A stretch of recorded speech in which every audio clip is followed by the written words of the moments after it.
Anybody got anything? Kawhi's pretty good. Where you guys got game one under your belt? How does it feel?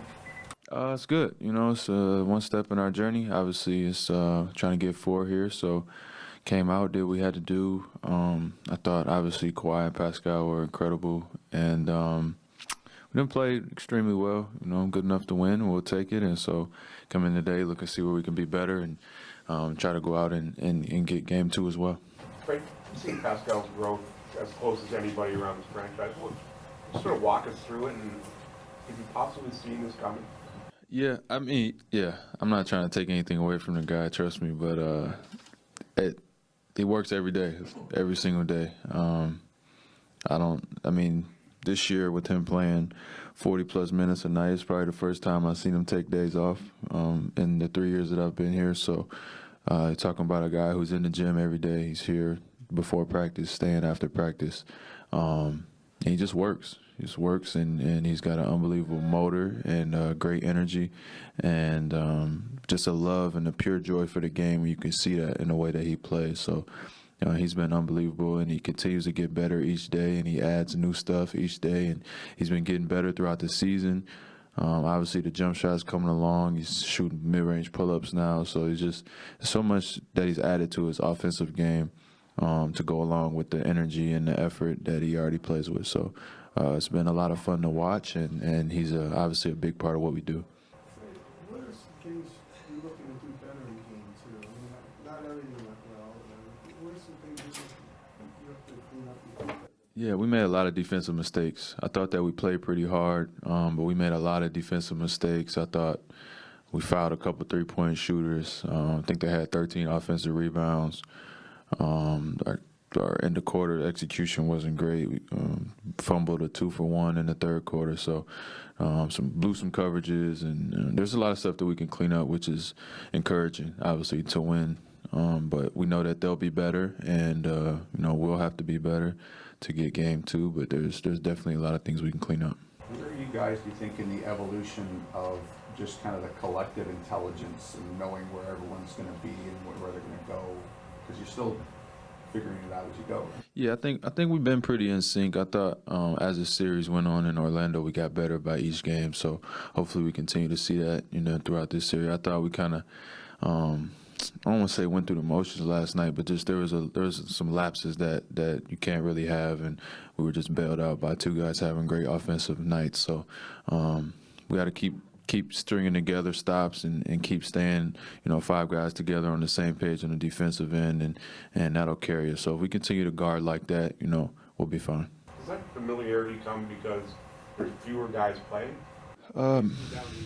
Yeah, maybe so. There's the guys that are out there kind of find a good rhythm. Like I said before, that 5-6 man unit is really good, and then the other guys that come in, you know, myself and Norm and Serge, we gotta find ways to continue to keep impacting the game. So you're getting more reps, obviously, together, and that can build some chemistry and some cohesiveness. And you know, at this time of the season, guys aren't taking many plays off. So as long as you stay locked in and engaged each time down the floor, you like your chances. But there's a few lapses that we had, and we looked at it today, so try to clean that up going forward. Does it help that you have a lot of what you call like really high IQ basketball players on this team? Yeah, definitely. I think that each guy out there kind of understands what we're trying to do, understands what the other team's trying to do, and it's just a matter of executing, you know, what the coaches put together for us and going out there and doing it well and doing it right.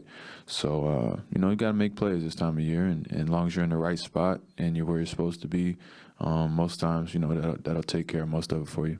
But you worked with Mark now for about 4 months or so. What have you taken away? He had a reputation before he came here.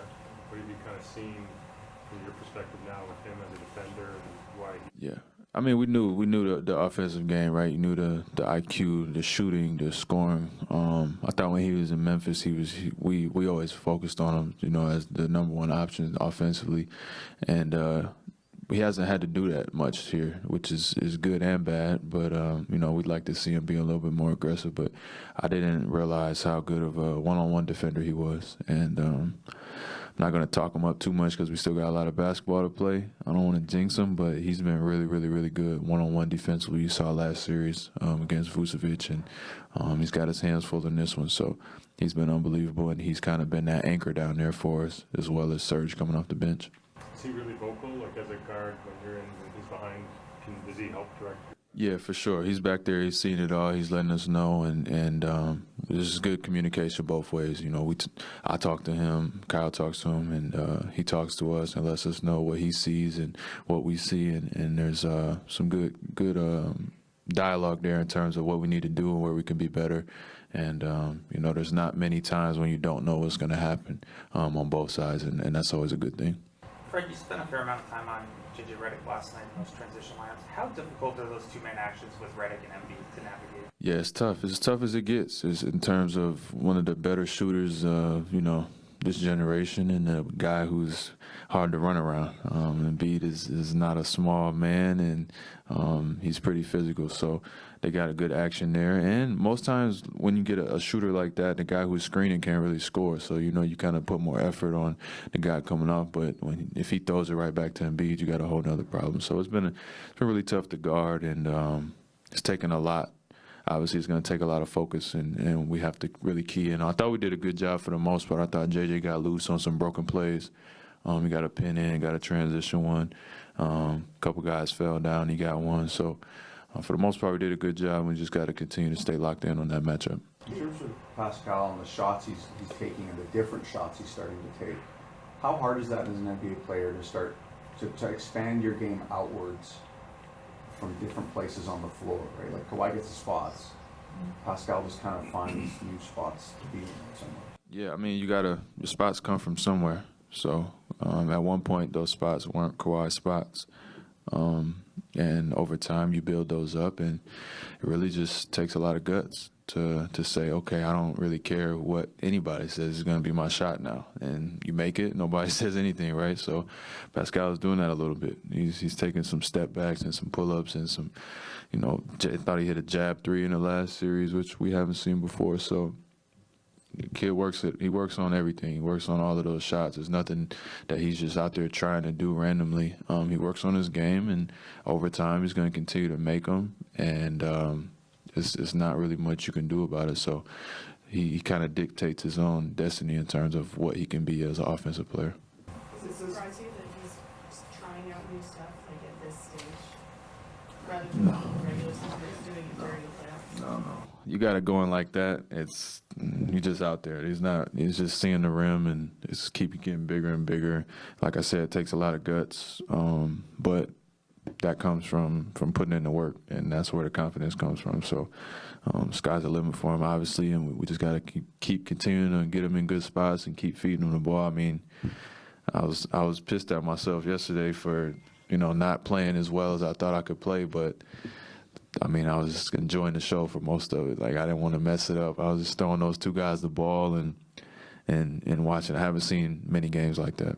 How much does following Redick is always new and like take away maybe from your offensive game because you have to put so much energy into that? Yeah, a little bit. I mean, I think that's why you work hard and try to be in good shape. But for me, coming off the bench, like, it's always defense first, guard your position, guard your matchup, and then whatever else happens after that, it happens. So, yeah, definitely coming in, my focus, me personally, is coming in trying to guard my matchup and win that battle defensively. And, you know, me and Kyle talked about that before the series started, was just, you know, how locked in we're going to have to be. And it probably takes away a little bit, but, you know, they're not going to feel sorry for us, so you got to keep working. Wait, what's the challenge as a second unit player at this time of year, coming off the bench cold, but having every possession be so important? Yeah, it's tough. You just named it. You know, you coming in the game. There's no time to fill into it. There's no time to warm up. You got to come in and make an impact. And each possession is so vital and so big. And as the 6th, 7th, 8th option on the floor, you got to be ready to make open shots when they come to you and make good decisions with the ball, guard your position, and you know, when you get the opportunity, try to make the most of it. We all know that Kawhi Leonard is an amazing player, but what has been his impact on this team mentally? I mean, the guy is just so calm. He's a champion, and you guys fuel of him during the games.